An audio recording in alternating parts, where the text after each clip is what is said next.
Hey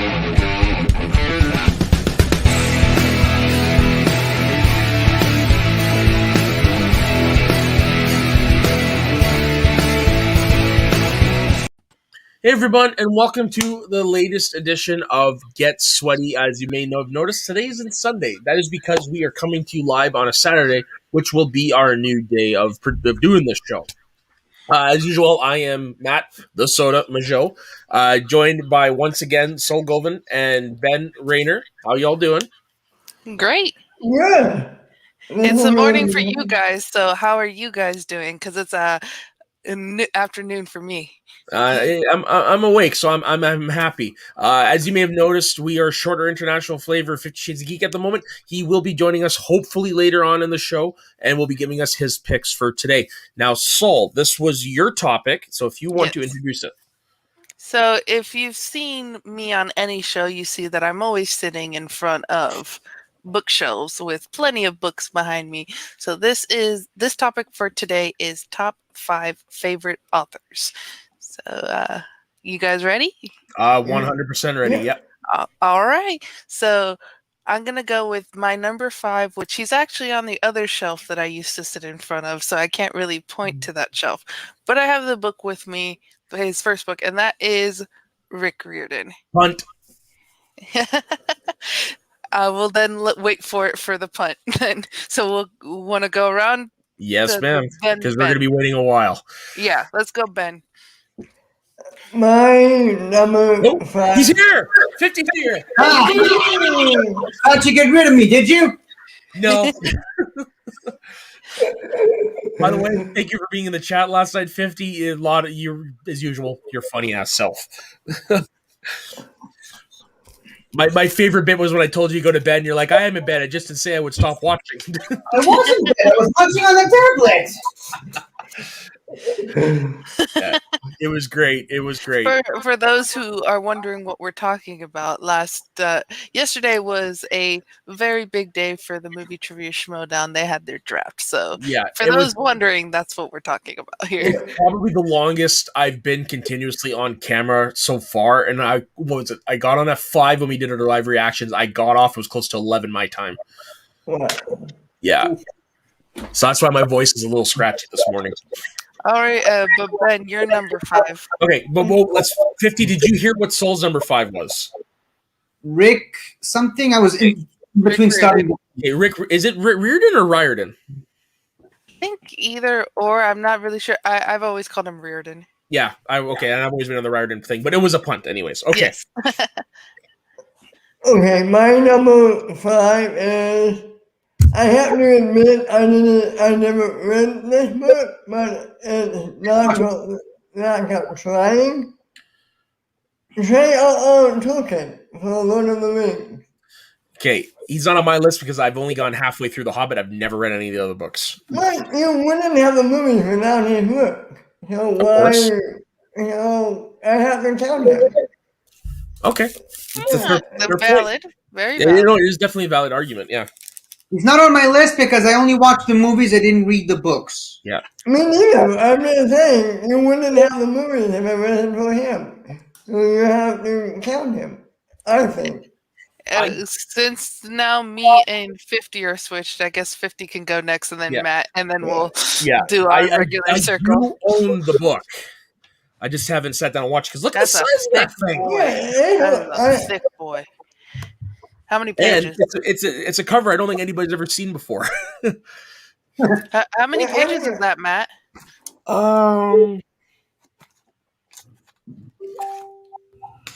Including all the appendices and the maps and stuff, you're looking at over 1,100 pages. Whew. Yeah, thick boy. I got it. Luckily, I got it at a library book sale. So. Oh, nice. Books save lives. Yes, and. And also hurt people. Yeah, especially if is it your weapon of choice? Yeah.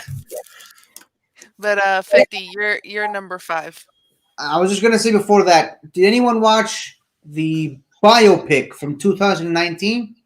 Tolkien? No, I haven't. That one tripped me up on a mock Schmodown match that I did a couple weeks ago, so I decided to watch it. Thing is, it's it's good. Feels a little bit short, and I'm not just saying that because it's the Lord of the Rings, because those movies were 3 hours long. It feels like you need more from that story. It feels like it doesn't touch on the Tolkien story well enough, Mhm. and that's why. Yeah. Okay. Okay, so my number 5, and he's only number 5 because first of all, I went with something different from Ben. I only chose authors that I actually read the book Me too. or listened to the audio because and not just watch the movies or TV shows. So I went with Alexander Freed, and the reason why he's so low on my list is mostly because I haven't read enough of his material. And for those of you who aren't familiar with Alexander Freed, he did a lot of the Star Wars novels, more specifically the first Battlefront, Twilight Company, and the Rogue One novelization, which I actually did get through. And as a military man myself, former military man myself, I have been through wars. Now, granted, not as intense as the wars in displayed in those books, but I do know the kind of brother in arms type of mentality displayed on Twilight Company, and the fact that and I have lost friends during my military service, and I have friends who lost friends, even if just people that I just had lunch with one day, and then the next week gunned down by two madmen. So That sucks. yeah, I barely I'm so sorry knew for that. that, 50. Yeah, thank you. But yeah, there's a lot of loss in those Twilight Company that book, and yeah, it really spoke to me, and that's one of the main reasons why I love the Rogue One movie so much. It's my second favorite Star Wars movie, and my dad also liked it. He was actually in the first Lebanon War, and Oh, he knows wow. Wow. much better than I do. So yeah, it's not an easy thing to write, is what I'm trying to say. And if you haven't read or listened to the Rogue One book, I highly recommend it because there's so many other stuff that wasn't in the movie, stuff that might get explored later in the Cassian Andor show, and also the Twilight book. Great character of Hazram Namir, which is the main character in the that book. It really reminded me of a lot of the people that I served with. I really saw myself in that character, and it also features a bit of a sneak preview to Vader at the end of Rogue One. Huh. Nice. If you I'm currently listening to From a Certain Point of View, the it's a great Star book. Wars one, Epic and book. first then one, the first one, and then then afterwards I want to listen to the Empire Strike Back one. But you're making a case for me to listen to the Rogue One audiobook for this. Wait. The Empire one's out? Yes. yes. Well, I know where I'm going after this. No, seriously, the first one is great. I love the Yeah, concept it's of exploring, from a certain point of view. It's awesome.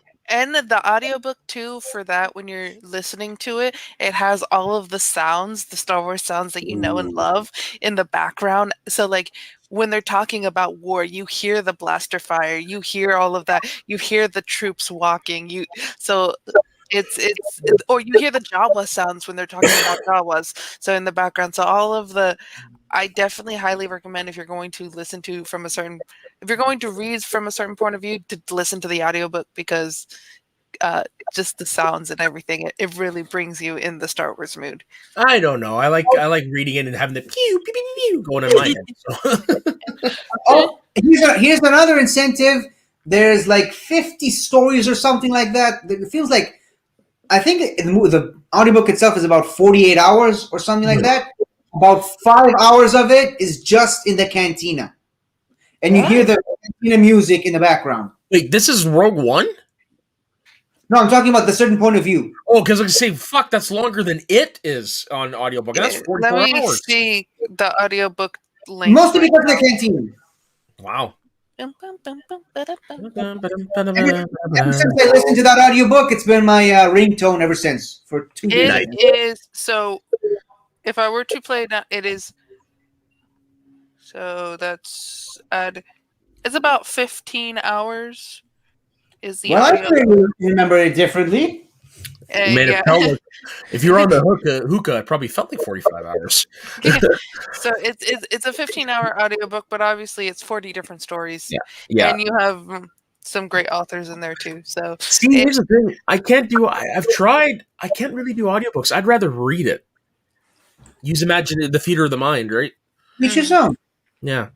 Okay, so ready for my number 5? yes. Okay, so this is the only nonfiction writer on my list. Sorry, his name is W.C. Jamison, and basically what he writes are books based on. I don't want to say conspiracy theories, but more he looks at things from a different perspective. So basically, the 3 books that I've read, from a certain point of view, basically the 3 books that I have read of him are based on Wild West figures who people say didn't exactly die when they did, and he brings forward the evidence to support that theory.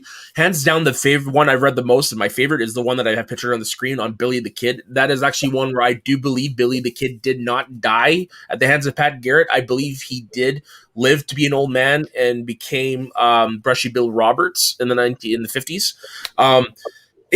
The way he weaves everything together and the way he presents his evidence, it's very, you can't help but get sucked in. And that's what I like about it, just because I do like to. I find myself more of a nonfiction reader than I am a fiction reader, and so this guy, he just does it for me. I love his works, and if anyone ever wants to read anything, I do recommend Billy Kid Beyond the Grave. Very interesting. Okay, Definitely will go and check out. Yeah. So my it is fairly cheap to buy on digital. So there you go. So my number 4 is, and what I did is I picked authors who I've read multiple books from them. So like there's honorable mentions of authors whose books I've enjoyed more, but I've only read like one book or one series. And so in that point of view, I was just like, I don't know their full body of work yet, so I can't really pick them as a favorite just yet. Yeah. But they're most likely will bump up into my top 5 in the future. So this number 4 is Philipa Gregory. And she kind of queen of fiction centered around the monarchy. Okay. She has several series, but all her series are basically about the English monarchy. They've been lumped together in chronological order and are called Jet and Tudor series. And when writing about historical events, it goes in from like the woman's perspective, which unfortunately history is typically written from perspective and disregards all of like contribution to make, and especially like times where like women didn't have much power. Women didn't have, so anything they did do had to be through suggesting husbands or sons or their brothers or others to do things. But you see through these, even though with the little power that they have, they are major contributors in things that happened in history. And it's just something to go in and actually like a lot, even historical fiction, most of them that's in these books are fairly accurate. The figure is like the dialogue and conversations that are people having with each other, but from all the research she's done and all the like going behind and things, like these women play major role factors, stuff that happened in England during the time we were alive. So I am a historical fiction buff. I love the English and things of that nature. So I think Philipa Gregory is such a great author, and I love the fact too that she goes in from the women's perspective when she's talking about all of these historical things that happened. Nice. Philipa Gregory. Okay, I'll keep that in mind if I ever feel like you're reading anything different. Okay, 50. Okay, my number 4, it probably should be a little higher because, similar to what Saul said, this is the author I've read the most books of out of my top 5. But it is as low as number 4 for personal reasons, and that is J.K. Rowling. Fun. Correct. Okay. Okay. My number 4 is, again, I haven't read a ton of this stuff, but I love the world it built. George R. Martin for Game of Thrones. Not on my list, even though I have read most of the first book. You really And are the graphic comic book novel where the scene where you first meet Cersei and Jaime doing it is way more graphic than it is in the show. But Oh, anyway, really? So I own it all looks the like a books. porn. Let's just say that. I've read part of the first book, and then it was kind of one of those. The series was still going on, so I wanted to watch the series and not Yeah. read the books until afterwards, and then I just haven't gotten around to it. So I own the books. I haven't read them yet. So that's So why they're not on my list. Why are they on your list then? They're on my list because I love the show, I love the concept of it, I love the characters, and it is on my list to read the first book. I have the first book. Mhm. I did it. I think it respect to the and this is another thing I haven't read on my list. Okay. If when it comes time for you to read it, I recommend reading the illustrated editions. Okay. Yeah, because they actually have beautiful portraits of what's going on in the story. It's not like, just a hand drawing. No, it's a full blown portrait. Yeah. Yeah. My turn then? Yeah. My number 4 is Dan Brown. The guy who wrote Yeah. I have read all of his books. I haven't read Origin yet because I like the special illustrated editions that they've come out with. They haven't released it for Origin yet, and unfortunately, it doesn't look like they're going to. But what I love the most about this illustrated edition is they actually produce pictures of places they're going or things they're talking about and what have you. Like here is a painting that is mentioned in Angels and Demon. Like they actually reproduce all of it. And it's really cool. Yeah, I love that series. Yeah, so that's like cool. here, like the pictures of ancient goddesses, Egyptian goddesses, and stuff that they're talking about. It really helps when you're talking about historical things like that. If you don't know what it is, it helps to have a visual. And they even show pictures of like places they're going to. Like for instance, in Angels and Demons, it starts off at the Bern. Was it Bern, Switzerland or Cern, Switzerland, where they got the big Hadron Collider? They actually show pictures of the town and what that stuff looks like, and it really helps you get into the story. I didn't even know that they had that available, and now I kind of want to pick those up because I have Angels and Demons, and I did have all the books, and I think I lost the Da Vinci Code. I don't know where it is at the moment, so maybe I'll go and pick these up. How much did it set you back, these illustrated? The only one that I actually bought brand new was Inferno. Mm-hmm. So that was a good $40. Oh no, and I did buy the Lost Symbol. So yeah, there was about $80 there. But the Angels and Demons and the Da Vinci Code, I was lucky and found it at Value Village. All right, so I will definitely be Googling that because that's a series that I love. Yeah, me too. And it's definitely worth it having the illustrated versions because, like I said, it's good to have an idea of what the fuck they're talking about instead of going and Googling it in the middle of the book. And the beauty about this one is, like, you all familiar with Angels and Demons, right? About how, like, the main crux of the story is like they have these brands that are the design. It's so no matter how you look at it, it's the same word spelled over and over again, and they actually upside down and back. And they actually I will say, end of movie is different from end of book.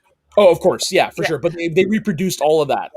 Yeah, they reproduced in the regular book. They reproduced those images, so you see those words, forwards and back. But the like pictures of the things that they're talking about, they don't have that in the regular books. Yeah, and it helps in the books. So you can actually they're more clearly to discern. I'm trying to find the major one from the end here. But yeah, it's a feat to make a word look the same. Oh yeah, both this way and then upside down.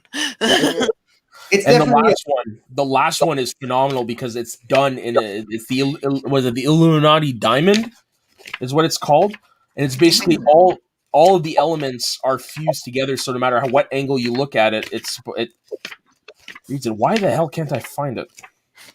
Because the Well, Illuminati. oh, there Here it you is. go.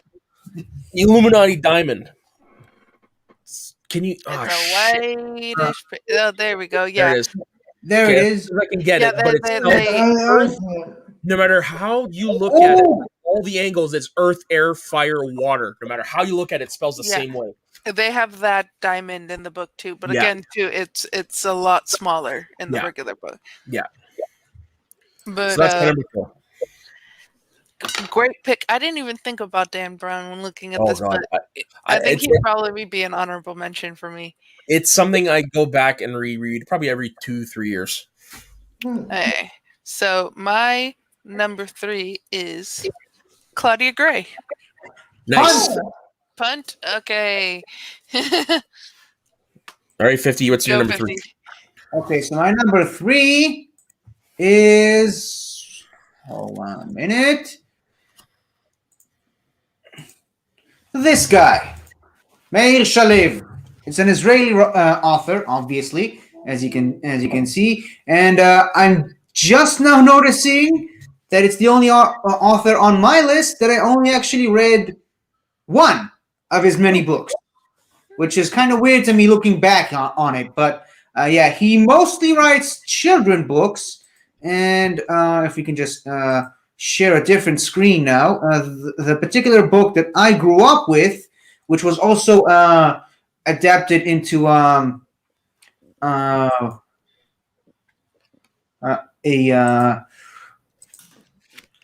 short animated story, is this one, Akina Nechama. If I were to translate it, it's Nehama the Lice. I was gonna say that's got to be a story about lice. How did you know, Matt? Basically, what you see on the cover, it's the entire life story of a lice living in a woman's hair, Hmm. and the experiences she goes through. It's kind of funny. For a second there, I thought, oh yeah, that's actually from the end of the book. Wow, they actually made an attraction in a children's park. So at the end of the book, after she's done bouncing, because she's on the head of a stewardess. So she just jumps from one head to another throughout the book, and by the end of the book, she ends up on this bald guy's head, and the guy is just super happy because he's been bald for many years, and he's finally happy that he found a friend in the form of this lice. He's so happy that he finally has a lice on his head, and they actually made it into an attraction in the children's park. That's great because you can see she's got this chair and an umbrella.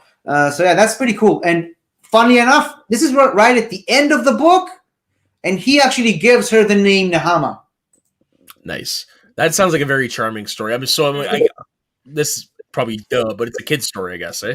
Yeah, it's a kid's story, but it's a story that a lot of children my age grew up with because the story came out 3 years before I was born, and it's this type of story that you read every day in the kindergarten and stuff, and it sticks with you, and because in kindergarten, let's be honest, who doesn't have lice in kindergarten? And it kind of takes this whole idea of lice, which is something that nobody wants on them, and flips it on its head and turns it into a nice, charming, kid-friendly story, which is very nice. It's really charming. So that's my number 3. And again, only number 3 because I only read that one book, but it was that impactful that I made it my number 3.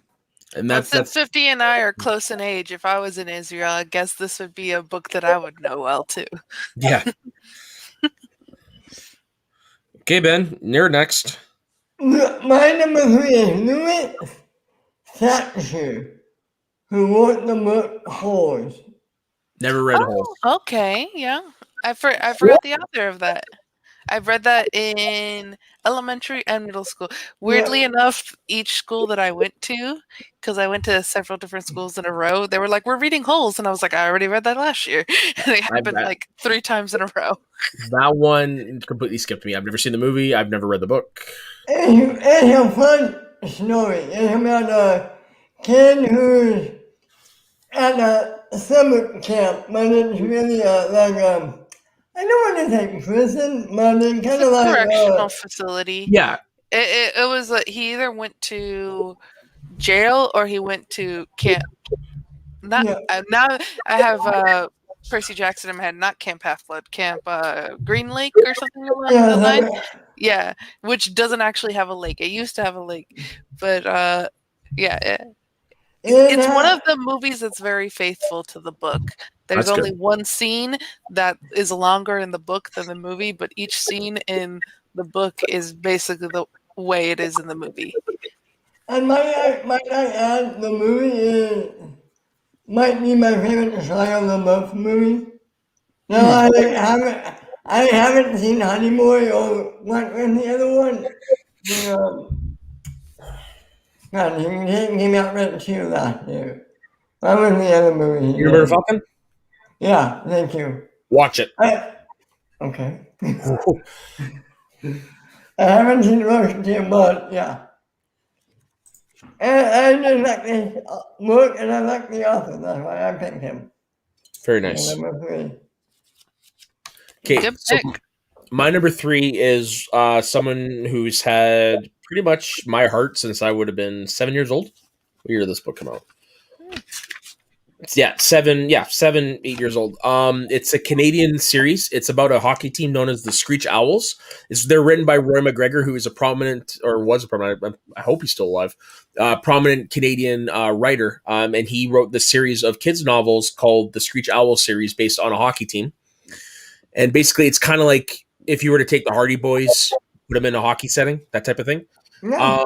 And every book, it always revolves around a hockey tournament they have to go to, whatever. Some of the books actually bring in hockey history. Like this one takes place in Lake Placid, New York, which was the setting of the Miracle on Ice when the United States beat the Russians in 1980. There's also one that took place in Nagano, Japan, the year Nagano Olympics happened.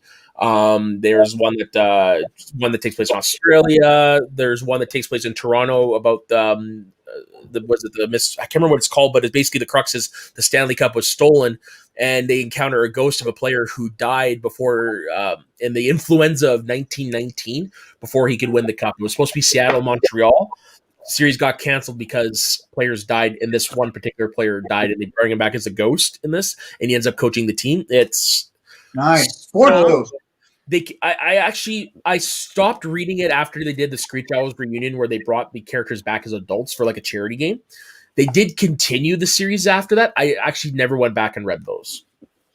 They did try to do okay, before I get into that part, the 3 main characters are Travis Lindsay, who's the captain of the team.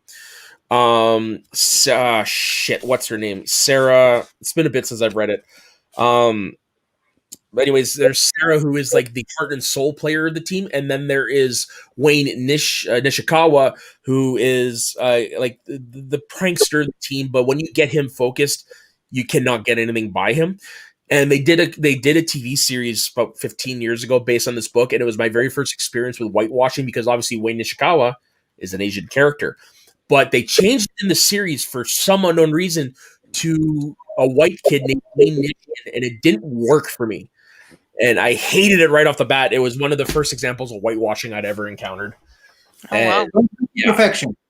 Yeah, but I will every once in a while I will pull out these books and read them because they're quick reads. I can knock off all 20 books in about a month and a half.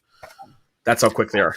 How did I know you're gonna pick a hockey thing? That you somehow you were gonna find a way. Of course. But yeah, no, this one I still have all my original books and I have them on digital too. Oh, nice. Yeah. What are they, like around 100 pages? So yeah, those are quick. Yeah, some are bigger than others. Like this one in particular is the first one of the series is 199 pages on the dot. Okay. Were we about to say 50?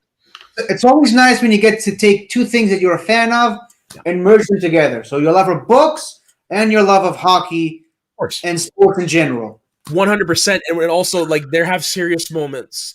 They have funny moments. And one of my favorites in the series. Give me a second. I'll go get it. Should have been more prepared, Matt. Okay. So It's called The Screech Owl's Home Loss. It's the only one that doesn't take place at a hockey tournament or anything like that. But basically, the characters all live in a town in Ontario, and they have a massive snow day. And they get the whole team together. They go play shinny. They do all that stuff. At the end of the day, they decide to do something called drifting, which, if you've seen Back to the Future, it's what Michael J. Fox does with the skateboard. Mm-hmm. But they do it on ice, holding onto bumpers. However, an accident happens to one of the players. A drunk driver accidentally hits him and paralyzes him. Oh no! And the book is how they have to deal with that and trying to figure out who the drunk driver was. It's when you're reading it at a young age, because this one would have come out when I was 10 years old. So when you're reading it as a 10-year-old, it's pretty heavy stuff. Yeah. Yeah. Wow. Yeah.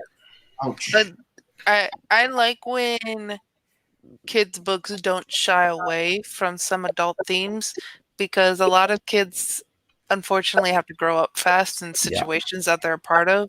A lot of kids, we don't give kids enough credit to know and understand the adult world. Yeah. And so I like the fact that even though that is something like reading at 10, kind of like a little shocking for a 10-year-old, I like kids' books that handle those kind of things. And that character in particular, the one who got paralyzed, he was already a player on the team. Obviously, he was a defenseman. But what I like is they didn't write him off after that. They kept him around as a team. He became kind of like, I don't want to say their mascot, but he worked as a de facto assistant coach with the team. He would help do plays. They didn't exclude him. He was still part of the team. Oh, that's great. Yeah. I love that. Yeah. And to go off on Soul's point, there's an Israeli song, not a book, but it's an Israeli, it's a children's song. But it's very funny and fun and lighthearted. It's about this little, it's for 3-year-olds mostly. It's for toddlers. But it's about this little kid, and him and his family, they go on a trip to another country, another city to visit their uncle, and they're having fun. And then there's this poor man with holes in his socks, and he's very disheveled, and he's leaning on a walking stick. And they find a way to kind of merge a sad imagery of how the world is in a children's book, in a children's song. So kind of, because when they're children, when they're young, you always try to protect them and and it's like life is beautiful. You want to make them believe that the world is a perfect utopia for them to grow up in, but it doesn't always work that way. And this particular book, probably the killer part is the person who's a drunk driver is somebody that's close to the team. Yeah. Ooh. Oh no. Yeah. And the plot thickens. Yeah. And the plot thickens. Yeah. Mr. Dickens. Yeah. But yeah, anyway, so enough of that downer. So what's your number 2? So my number 2 is, depending on if you're in the YA section or the adult section of the bookstore, Victoria Schwab or V.E. Schwab. So if you see V.E. Schwab, that's an adult book. If you see Victoria, that's in the YA. I have not read any of her YA books, but it was 2020 where I've read her first book, and like 2020 became the year of like V.E. Schwab for me, because I first read her Darker Shade of Magic trilogy, and I was like, oh, this is so good. And then I read the Villains Duology, which Vicious is the first book in the Villains Duology. And then I started reading, and I haven't finished it yet, but I started reading it in December, The Invisible Life of Addie LaRue, which is, I think that came out in November of last year. And I love the characters she creates. I love the worlds that she sets. I love these 3 books are different, and yet they're just so rich in character and story. Like, for example, the Darker Shade of Magic is set like kind of in this fantasy world where there's 4 different Londons. Gray London is regular London, and then like Red London is magical, and then White London is like magical but evil, and Black London like had so much magic that it ate away and doesn't exist anymore, kind of thing. And then the only people who can travel through the Londons are called Atari, so they're the only ones that have the powers to go through. And so that series is super interesting. Vicious is about these 2 college kids who are pre-med, and they decide to do a project about EO's extraordinaries, which is if people get an adrenaline rush and then and then get powers from that adrenaline rush, and they find out that you have to have a near-death experience. So it's kind of like superhero-esque, but more kind of in the vein of The Boys. So it's these people didn't plan to be superheroes; they had like powers put upon them, and then now they have to deal with powers as a regular human being, everyday human being kind of thing. And so that book is super interesting. And then, yeah, Visible Life of Addie LaRue. I don't want to even spoil that because, like, the plot in there is super interesting. I've just so far last year, I've loved everything with V.E. Schwab, and she's kind of become an author now that, like, anything new she writes, I'm going to go pick it up because I've liked everything so far from her. Nice. Yeah, that's a name I have heard in the past. It's just I never picked up any of her books. Okay, but 50, you're number 2. Okay, so kind of fluctuating between number 1 and number 2. Right now it's at number 2, and it is another. Sorry, I just remembered that character's name, Sarah Cuthbertson. Sorry, go ahead. Anyway, another Israeli author. It is this guy, David Grossman, or David Grossman. Depends who you ask. And yep, it's another children's author. And this time, hold on. Kind of wish it would have been easier to navigate this share screen.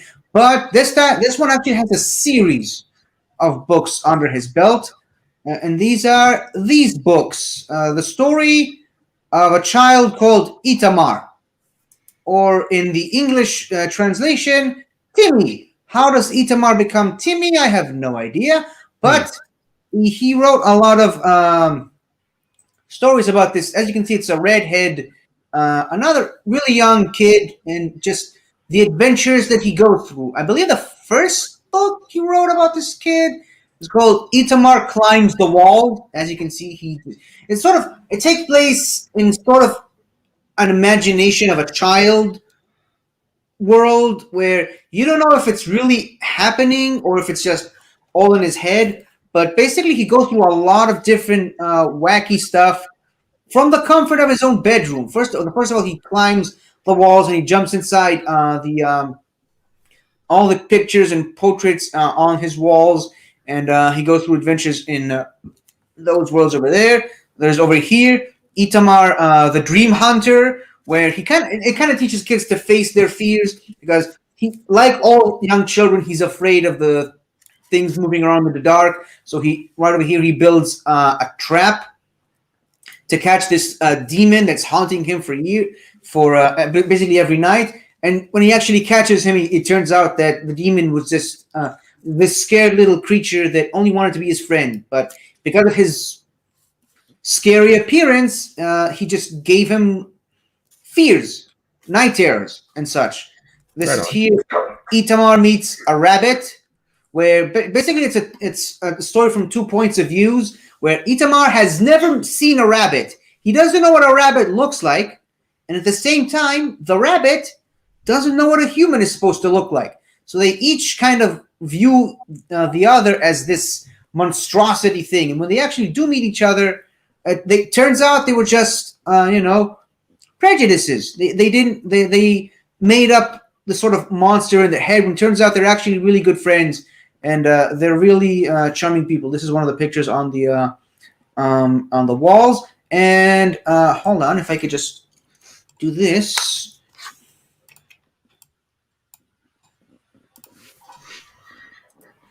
Most of those stories have also been adapted into children's computer games back in the day that I also grew up with. Why are these pictures so tiny? I have no idea. Anyways, this is the one where he jumps into the portraits. Some of these are also originals, like this one. It's an original story from the continuity of the video game. It was never actually a book. This is, by the way, is the demon that kind of haunts him in the streams. You can see he looks pretty harmless. And those obviously stories kind of teach children, what the hell is this doing here? This has nothing to do with this. I really hope Israelis aren't watching this right now. In any case, so it really teaches kids, not to trust not to distrust someone you haven't met. With The Rabbit, one, it teaches kids to not be afraid of their fears. Like I said, children's books, I grew up with them. A lot of Israeli children grew up with them. And the fact that they made such an impact on me till this very day says a lot about them. Nice. Some Very nice. children's books, and like I didn't add any, but there's children's books that like stick with you for a long time, and there's a lot of children's books that are very important. That's what It's this is what for me. Matt was talking about. I even put like Rick Riordan, even though that's like middle grade, but that's to me that's Yeah. a series that like has stuck with me, and like again, I know one of you picked J.K. Rowling, like Harry Potter, that stuck with me. So like Yeah. I think too that it's so important to have kids reading at a young age and having these important stories. So I love that you picked children's books 50 because that just shows even more why you're an international treasure. Of course. Okay, now back to the California Dream, Ben. Oh, that, nice. I like that. I like to use that one day. My number 2 is Daniel Keyes, who wrote the short book Flowers for Algernon. Oh yeah, okay. I read that one in school. Yeah. Yeah. Me too, in fact. I got to reread it. Love this book. Love the heart, the sadness, the happiness, the ups and downs. It's a great book from a great author. Mm. And that's why it's my number 2. Yeah, and I know if I'm not mistaken, we did discuss Yeah, this. we read it. My adaptation, I believe. I believe so. Yeah. Yeah. Yeah. No, I do. It's been so long since I've read it. I do remember it being a good book and an equally good movie adaptation. Yeah. It's an easy book to read, like really easy. Yeah, it's about the size of like one of these. Like it's not a Yeah. big book. Right. I didn't really know that. Yeah. But yeah, that's my number 2. Okay. My number 2 was a punt from earlier. I don't know if it'll be a punt, but it is J.K. Rowling. But Ooh. Okay. I'm letting you know my number 1 now. Okay. Yeah, it's So all the surprise. honorable mention Okay. time. Honorable mention time before we get into that. Oh yes, honorable mention time. So again, my honorable mentions are books that I've really enjoyed, but I've only really like either read one book or run series, or I have like a few comics in here too. I think those authors need to get shout outs as well. So the first is R.F. Kuang of the Poppy War. It is a great series. It takes historical fiction and fantasy and just goes whoop. And because it's set in a I'm forgetting the mythical name, but it's basically China, but it's not China in the story. And then you have like Federation of Mugen is Japan, and then if you know like World War II and stuff and all the horrendous things that Japan did to all different Asian countries, and that so it kind of has that aspect in there. It also like has some of like the awful like things that Japan did to some of the women in there. There's that story is played in here, but it starts off as like this girl going to a military school. And so you start off in school, then it ends kind of in war. So you see her in war and you see kind of, but then also she has some like shaman powers as well. So you have like these mythical beings, but then you also have this huge war going on. And then you have all of these like political intrigue, and like this series does such a good job of like, you love this character, but she is so morally gray, and there's definitely things with her that you're like, yo, that was not cool at all, but I love her. Then the other one, this is my favorite book of 2020, and that's The Space Between Worlds by Micaiah Johnson. This is her only book that she has out so far, but I absolutely love it. It is a sci-fi, it's multiverse hopping, it's really, really cool. The only way that you can go into the multiverse and go into another Earth is you have to be dead on that Earth to be able to travel to it. Ooh. And so then she works for a company that's trying to get information. And so they use people like her who are dead on multiple Earths to go to that Earth to gain information. Because some of the Earths are future Earths, some are past Earths, some are present. So like they can go to that multiverse that goes, oh, this is the future of this Earth. Will that play into our future as well? So very favorite book of 2020. And I have to You haven't show hit most. Brian K. Vaughan, my favorite comic Saga. So go read Saga. And then I have to mention Gene Luen Yang. He's written the Avatar: The Last Airbender comics. He also written Superman Smashes the Klan. Yep. Go read it. Yep. So those are my honorable mentions. I did not even consider having comic book art authors in this. Wow. I had thought about it, but unfortunately, I couldn't put any of the comic book writers that I love above any of the authors on my list. Wow. Yeah, Well, and there are some that I enjoy. But your honorable mentions, 50. Okay, so my honorable mention, surprise, surprise, it's another children's book. Apparently, I read a lot as a kid. And it's this woman, Leah Goldberg, another Israeli author. And just to show everyone how big of an impact, that's a different one. Just to show everybody how big of an impact this woman has on Israeli culture. Hold on. Yeah, that's the right one. She's on the 100 shekel bills. Oh, wow. She's that important. Again, like I said, another children's author, and my favorite by far book of hers is where is it? Yeah, here it is. Dira Le'askir, apartment for rent. Basically, there's this wild, wacky house with a bunch of animals in it, and the resident of the top floor decides to move, and basically the other residents are offering his apartment for rent. And they talk to a bunch of potential tenants, and every single one of those tenants has a different problem with a different member of the people who already live there. There's like an aunt who's like always portrayed as the busy and hardworking type of a character. She has a problem with the chicken here, who's kind of portrayed as fat and lazy. There's like a rabbit who's known for taking care of children, lots and lots of children. I think it's a swallow. I think. And the rabbit has a problem with the swallow, who just kind of leaves her children everywhere and just flies away and lets them grow on their own. So like every single tenant has a problem with these people, except the final one, which for some reason I can't remember which one it was. But it's sort of teaches little kids to try to get along with the people.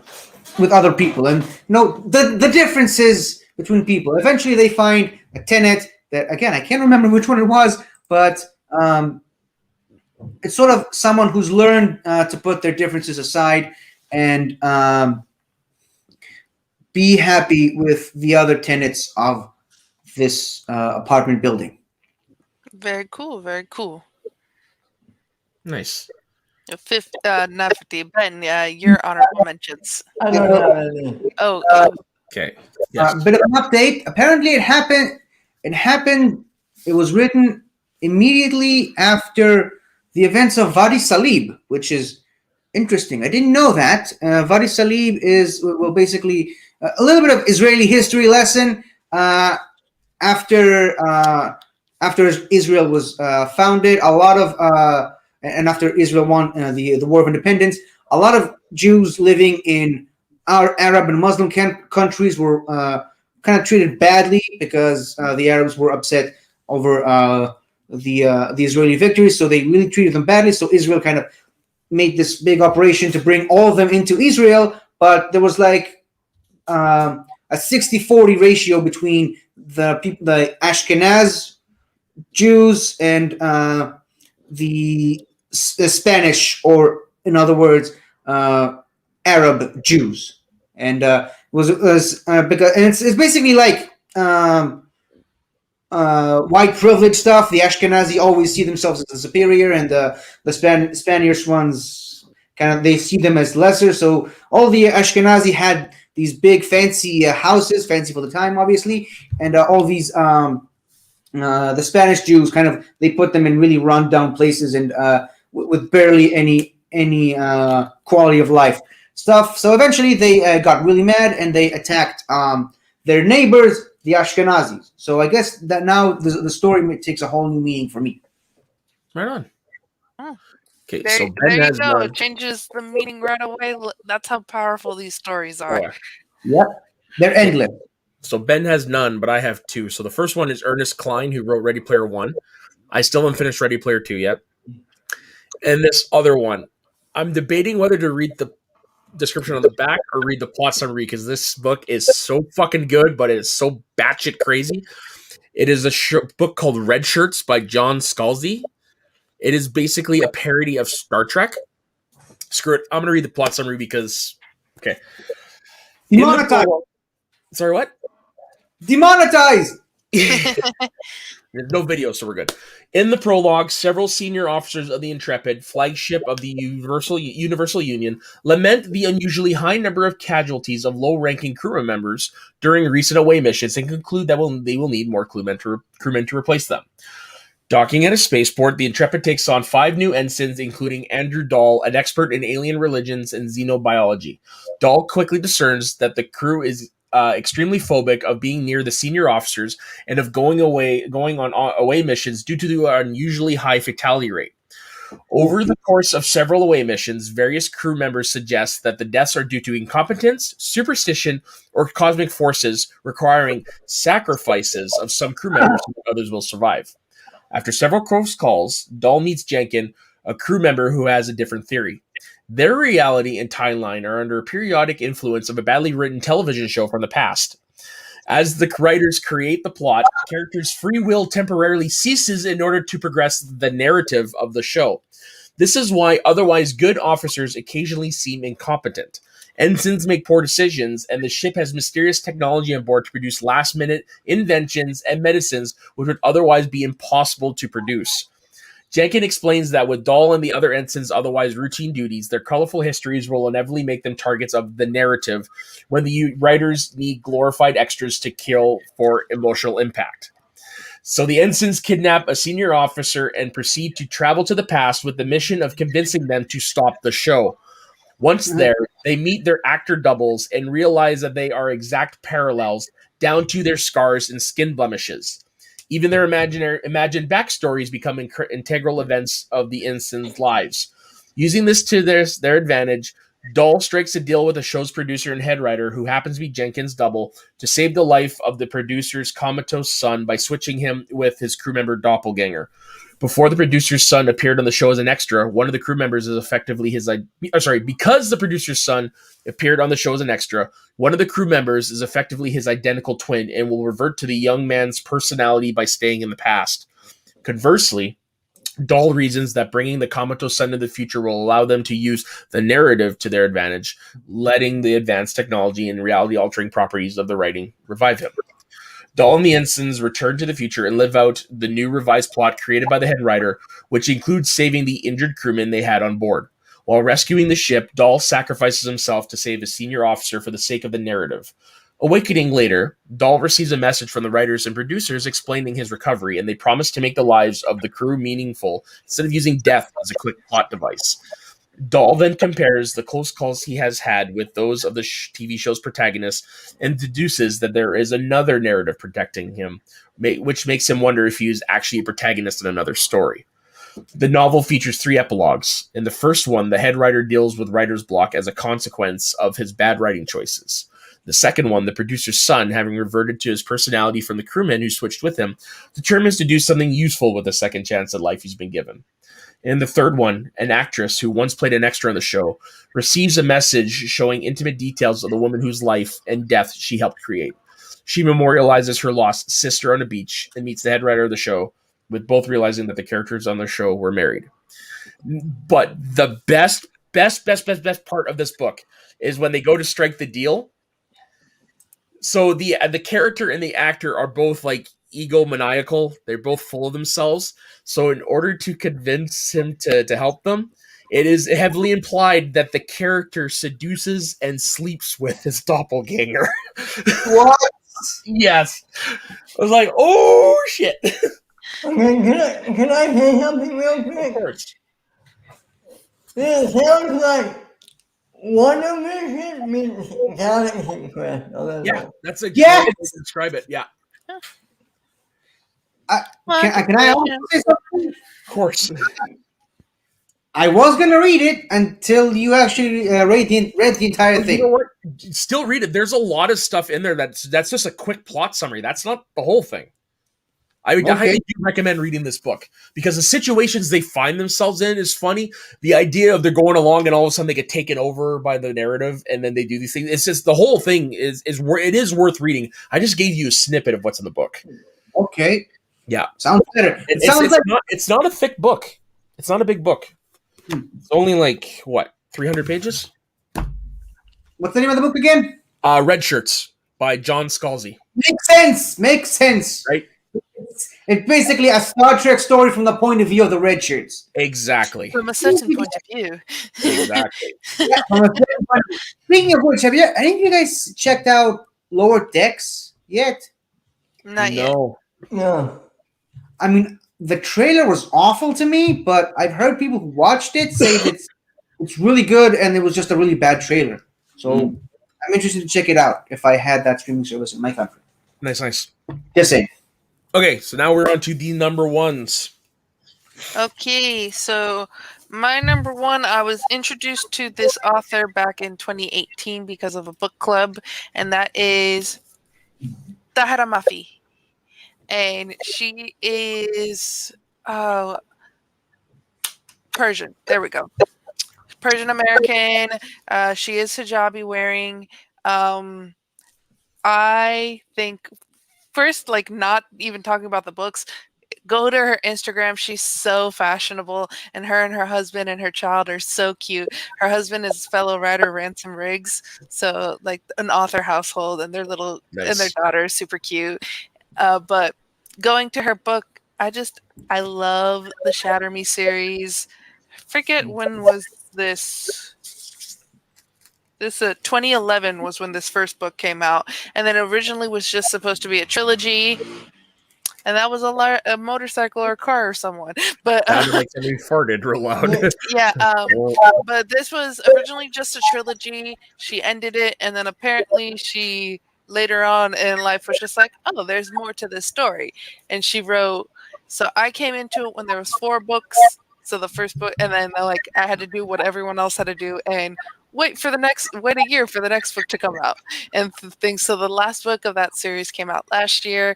She's also written 2 contemporary novels, one that came out in, I believe it's 2018, 2019, and another that's coming out this year. And the one that came out beforehand is A Very Large Expanse of Sea, which speaks on how it is to be Muslim American in high school after 9/11, because that was the time that she was in high school. And so she says even though it's fiction, it's the most biographical of what she went through, but it's not her story. So like the things that happened to her, like racist wise, and the way people treat Shireen, which is the main character, are things that were said to her when she was in high school.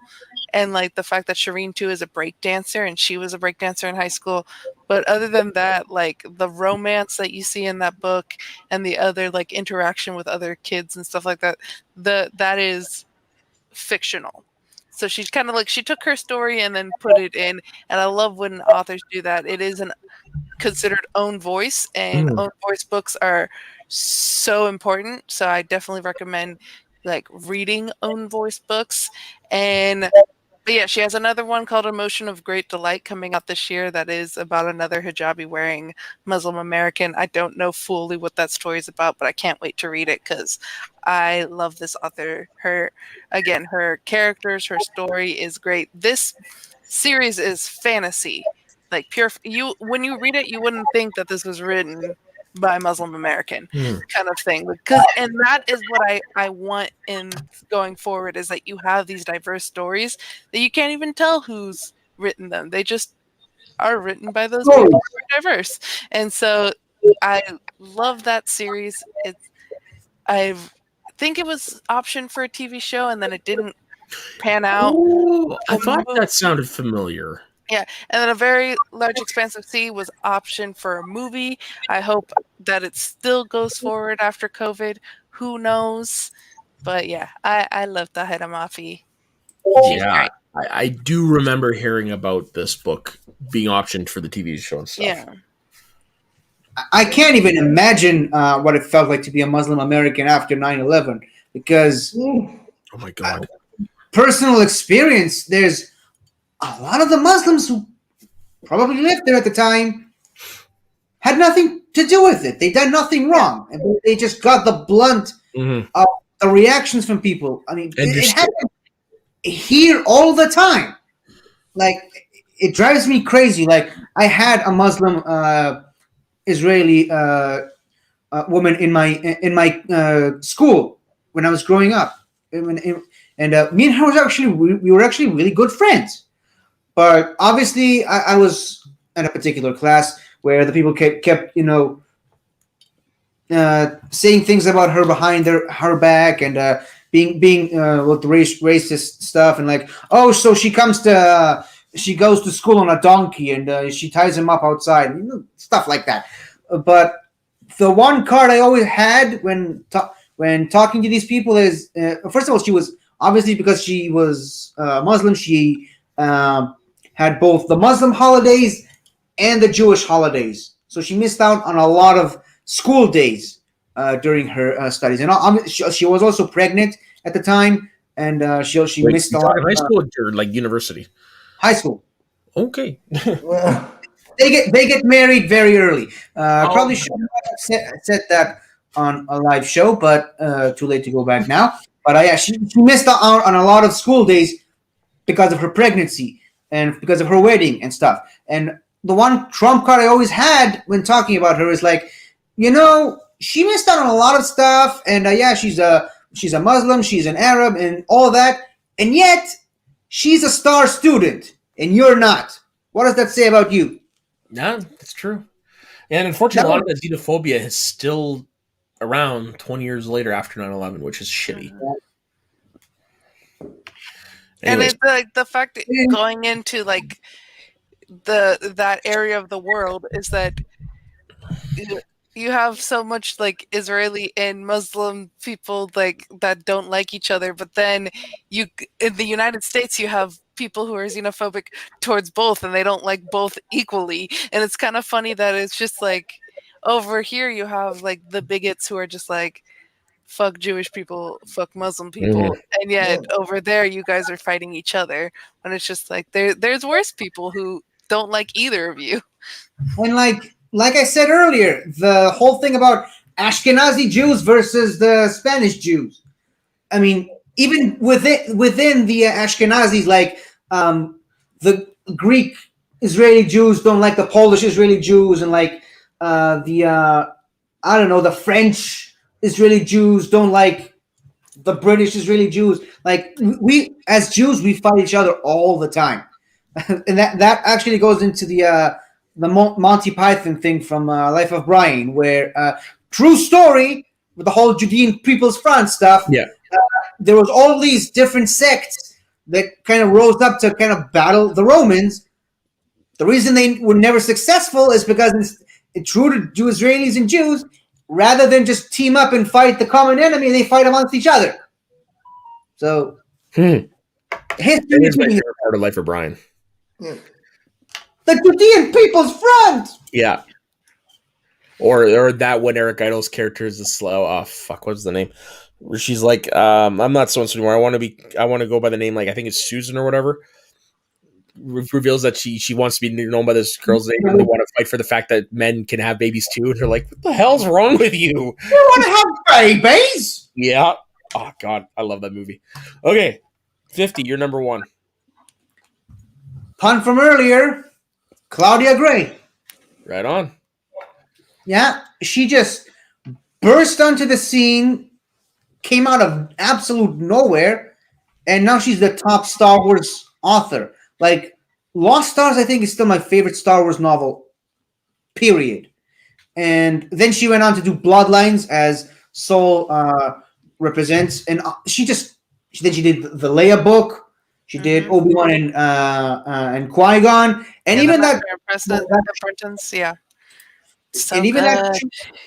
and even that short one that she did with old Ben Kenobi communicating with Qui-Gon in a certain point of view. Yes, that was my favorite Story part of in that that book. book. Best story in that book. She knows Star Wars, and I think I'm in agreement with Christian. I don't think she needs to write an entire script of a Star Wars movie, but at least give her to write a treatment or a story for an upcoming Star Wars. Agreed. Yeah. I wouldn't be surprised. I wouldn't be surprised if she's actually the secret screenwriter that Patty Jenkins announced that she's working with on her Rogue Squadron Oh, I movie. would love that so That much. would be great. 50 from your mouth to God's ears. Let's. Yeah, That would be me and Bob awesome. are good friends right now, so maybe. But speaking of Claudia Gray too, my favorite of her stories is Bloodlines. I think Bloodlines to the political intrigue in there, the fact that you see this new Galactic Senate and they're still having issues that like the old Galactic Senate had. And Yes, then that's the you one have where it comes out with Anakin's kid, right? yes, that's the Yeah. one that you have so you have like the two warring factions in the Senate, the populists and the centrists, and Mhm. Leia being a populist, and then like one of the centrist senators finds out that Leia is the daughter of Vader and kind of like basically uses that against her, and like you have all these political machinations that happen in Yeah. the book. And also you have the theme too of like the child having to pay for the father's sins. Mhm. And so like it's not Leia's fault that her father's Darth Vader, but the fact Yeah, that she her didn't even father know. is yeah, but the fact that her father is Darth Vader plays a role in her political career. And I also am super excited because I've read the first book in the High Republic, Light of the Jedi by Charles Soule. This book coming out February 2nd. It's called Into the Dark. Is by Claudia Gray. So Star Wars Into I'm so Darkness. glad that she's getting even I hear an echo. Is it still there? Okay. But that she's just still continuing to be a part of Star Wars and making these Star Wars stories. And now we're getting like new people with new characters that we don't know. And so she gets to really truly expand as much Star Warsy stuff as she wants. Very nice. And to go back to the Vader thing, when I got to that part in the book, it really just emphasizes how big of a ripple that part was in the Star Wars story the way we know it. Like throwing a pebble into a lake, the rings start to form really small, but then they reach gigantic sizes by the end of it. That was the Vader event for me. Nice. Reading that book Yep. was the larger side of the rings. Nice. Nice. I will say I have tried over the years to read either EU or the Star Wars novels. I don't know why. I guess this is because I'm not as much as I love Star Wars. I am not the biggest sci-fi guy. I can't get Mm. into books. Star Wars is not sci-fi. Trying, Star Wars is not sci-fi.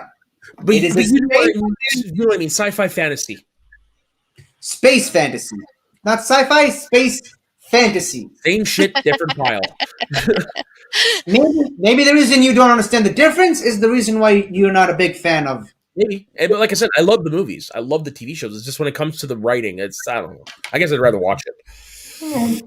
Yeah, maybe. All right, Ben.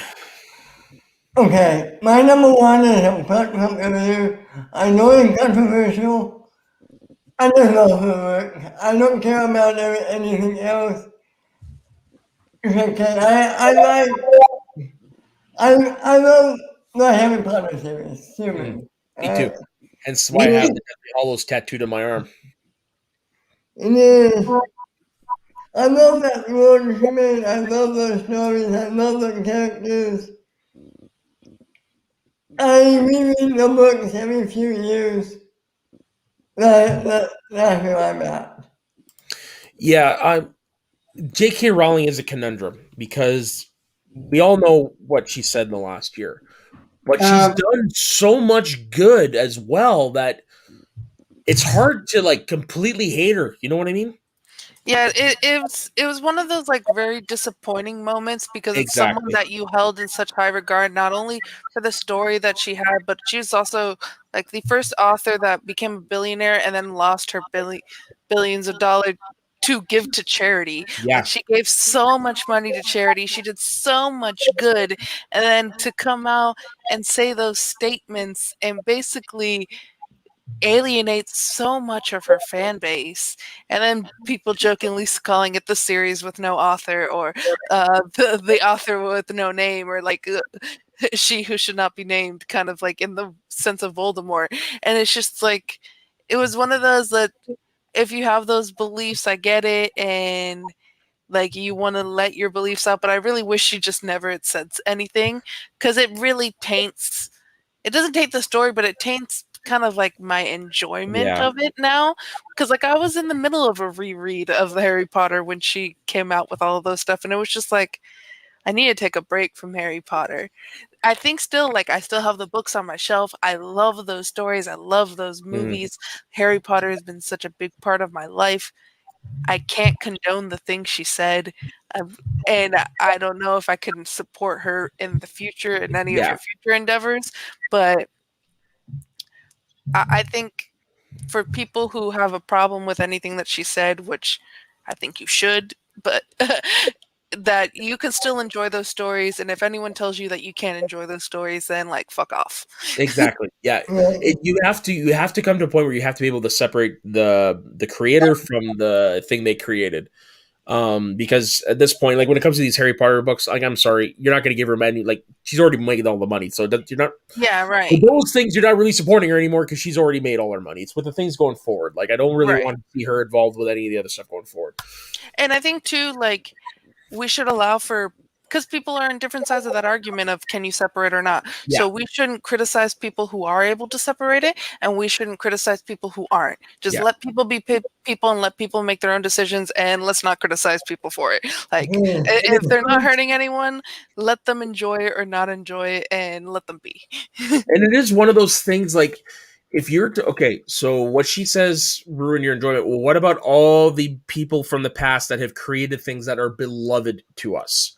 A lot of them were shitheads. Yep. I Yep. believe Roald Dahl was one of them. Hmm. And I've always heard about Walt Disney being anti-Semitic. Right. That is true. Right. So if you're gonna look at J.K. Rowling in that sense, where you can't go forward with her stuff, you're gonna have to take a look at the historical context and realize that a lot of the people that created the things we grew up loving that are integral to our lives are just as shitty. Hmm. Yep. And unfortunately, if you do that, you're gonna lose a lot. That's And why that's unfortunate too. exactly. And That's why it's easy and for it's me to really separate sad. the artist from the Yeah. art. And I Because if think you if otherwise you and I got think nothing left. too you and it's such a bad argument. Like those were the times back then, which still like if you were No. shitty back then, like that, fuck that as well. Shitty is shitty. But shitty is shitty. I think now to just where we are as as a people in this 2021 age, I think we shouldn't accept or allow people to be shitty Mm-hmm. and not support people for being shitty. Yeah. But we also, if something has already come out that you love and then you find out that that person's shitty, you can still love that thing. Exactly. It's going forward. That's why, like, Yeah. for example, Mel Gibson, I love his movies, but it's hard for me outside of Hacksaw Ridge, it's very hard for me to watch the stuff that he comes out with now. Right. Right? I have something that I have to say because she was my pick also. Of course. I normally try to stay away from, like, I'm not on Twitter. Even though I have a Twitter handle right there, I don't usually go to Twitter. You normally look for these things. I'm not 100% sure I even know what J.K. Rowling even said. I just know stuff that I heard from here and there, but I'm not sure exactly what she said. I just know it's bad. So Can anyone please just fill me in on that for a second there? Um, And then I can continue. hold on, I'll bring it up on Wikipedia. If you want to do the brushstrokes, so I'll bring up with the Wikipedia. I'd much rather the short version. Okay, so basically, she pretty much came out and against trans. You know what? She was Saul, you saying probably better that, at this than I am. basically, she came out saying that trans women aren't women, and then she doubled and tripled and quadrupled down, and it just was very transphobic, and it was very much saying she was kind of using the argument that you are what you biologically are born as, and that if you allow for trans women, then you're ignoring women's rights, which is total bullshit. And so it was kind of one of those that, like, everything that she said, she kept doubling down over and over again and saying trans women weren't women, and completely alienating the trans community and trans allies. So And basically, so, yeah, this is Yeah, what go ahead. one of the things she said. She stated, "If sex isn't real, the lived reality of women globally is erased. I know and love trans women, but erasing the concept of sex removes the ability of many to meaningfully discuss their lives." And and she managed to throw in that line that, oh yeah, I love trans women, but but yeah, it's like it's basically that excuse of, I can't be racist, I have a black friend. Like, Yeah, or you can I'm not still be racist. I have a racist. colored TV. Yeah. or I can't be an anti-Semitic because I'm a Jew. Yeah, That's total bullshit. But yeah, because I hear Jews are just as bad as everybody else. But Yeah. that's just rumor and innuendo on that. but yeah, Well, so now I don't know. Based on what you said about the infighting, there might be a little bit of truth to that. yeah, exactly. I mean, my mom says it best. Jews are the most anti-Semitic people ever because they hate each other, basically. Yeah, But no. The full context. I mean, I get why she gets so much hate. Deservedly so. Like Saul said earlier, let people make their own choices and decisions.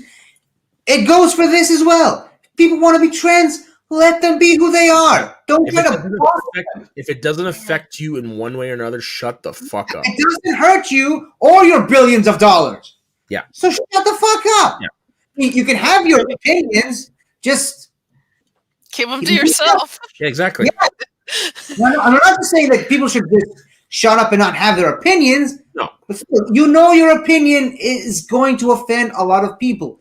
I'm not saying you shouldn't say it, but why would you? If you know the result that it's going to have. Your opinion is controversial, you better be prepared for the backlash. Yeah, Right. you said, like you said, she did a lot of good. Why would you do so much good on one front? Yeah. And just completely trash the other side. And going back to the Mel Gibson story, I don't even know exactly 100% the story there because again, I don't. He's I don't know. He's anti-Semitic. He went on a massive rant after he got arrested for drunk driving, pretty much he's saying anti-Semitic comments to one of the cops who arrested him, and then he also left a drunken voicemail on his ex-wife's thing, pretty much saying he's going to kill her, all that type of shit. His dad is a Holocaust denier. Yeah. Whoa. Yeah. Whoa. Yeah, it's pretty nuts.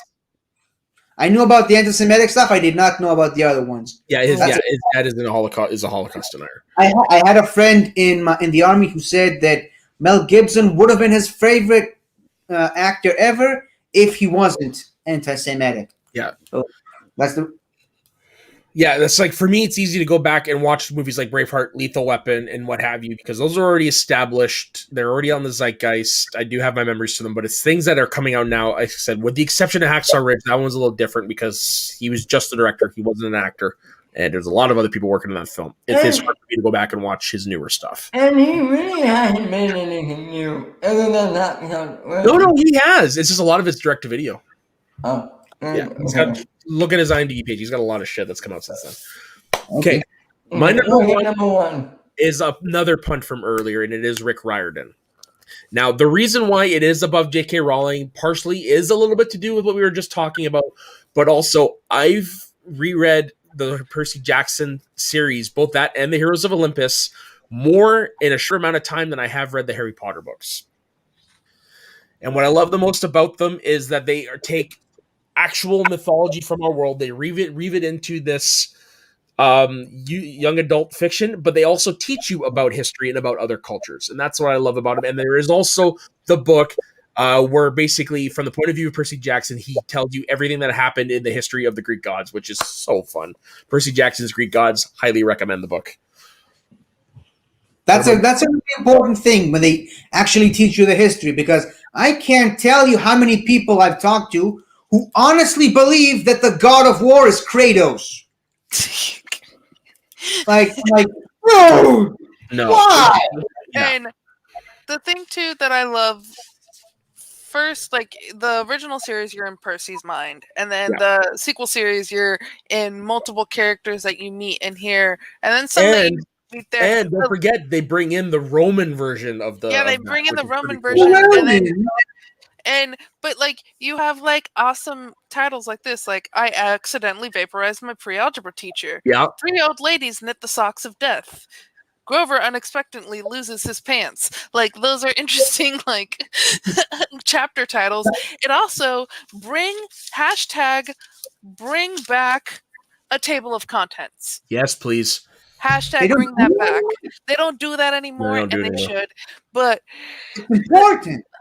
but it is important, exactly. Like you want to know where to go, but he's phenomenal author. Percy Jackson, Heroes of Olympus, Crane Chronicles, Magnus Chase, the Apollo series, and the fact too that like in some form or another he's connected all of these mythological series together is so great.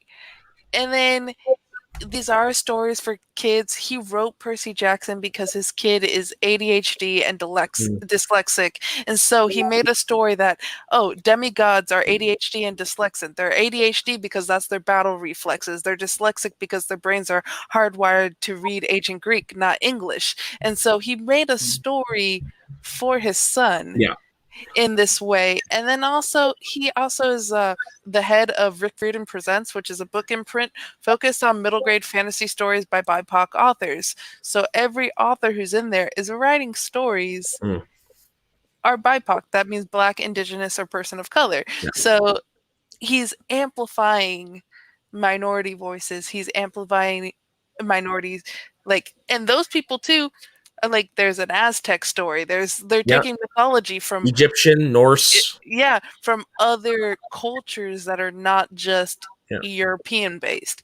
So I just, and again, like I've said this before multiple times, hot take, even before J.K. Rowling said all her things, I enjoy the Percy Jackson series more than I enjoy the Harry Potter series.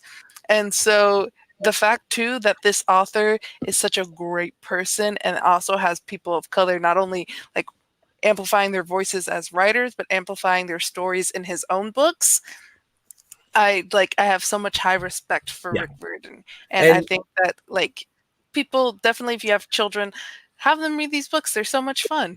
Yeah, and they're so funny. I actually don't mind the first movie, but it doesn't do the books justice at all. Not at all. At and all. They aged up the characters, and I'm so excited for the series when it comes to Disney Plus.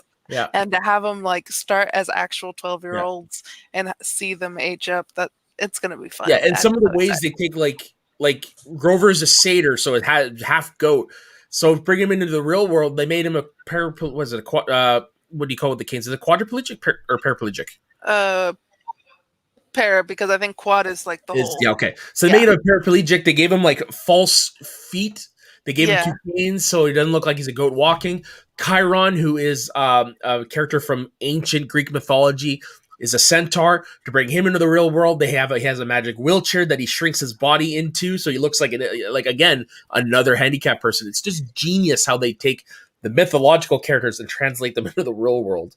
Yeah, and use like, and this is what I say about like a whole bunch of people, and I love I love seeing like people like in Brendan in the Outlaw Nation. If you watch like those things, whenever he comes up, like you have these amazing stories and these amazing people that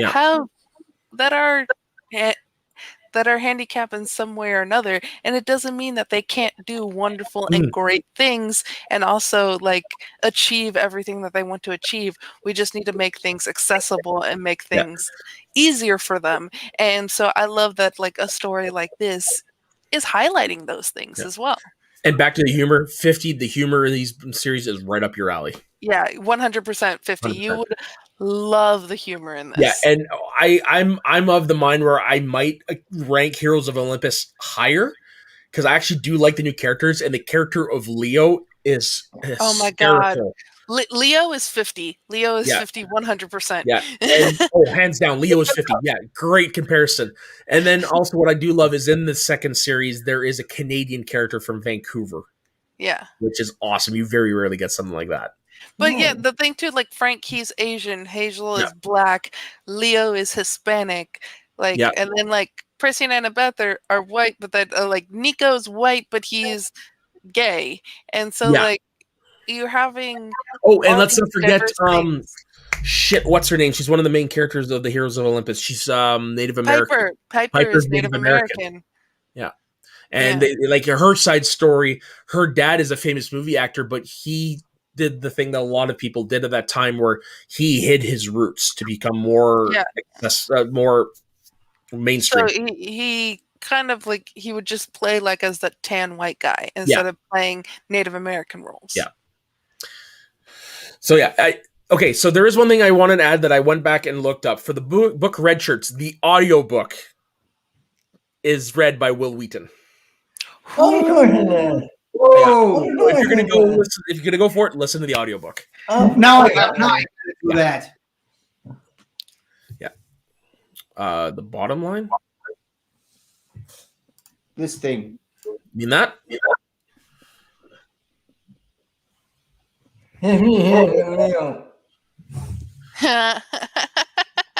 Nice. Nice. No, yeah, so you nailed it right on the head. He is Leo.